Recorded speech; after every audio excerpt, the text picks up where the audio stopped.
Welcome sa another day, another gala. Birthday party ni Siga at ni Gabgab ngayon. Kaya tara, samahan nyo kami kung saan kami dadali ng mga paa namin. Let's go! Andito kami ngayon sa Percy Cafe. Bali dito gaganapin yung birthday ni Siga at ni Gabgab. Pagdating namin dito, syempre sinetap agad namin yung lugar.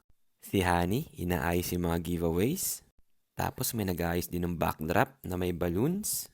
Eto hindi nag-aayos pero siya pinaka-excited eh. Nung nagdatingan na yung mga bisita, nag-umpisa na agad. At syempre, magpapahuli ba si Primo dyan? Ayun no, nakapikit pa yan. After ng sandok, kumain muna kami. Yan nga pala yung mga handa namin. Yung cafe na nag-prepare ng halos lahat ng yan. After kumain, games ulit. Ngayon naman yung pahabaan ng happy birthday. Ayan si Primo naiinis.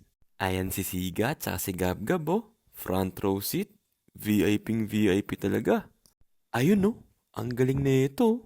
Naalala ko dati yung bibili ka ng gulaman, tapos ibubuga mo sa tropa mo yung mga sago. Yan yung nai-imagine ko dyan.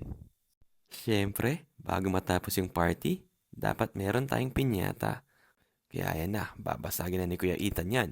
In 3, 2, 1, palo! Ayun, pagaw na, kanya-kanya na yan. Sige, damba! After ng party, diretso uwi na kami. Hanggang dito na lang guys. Sa susunod ulit. Kita kits. Bye-bye!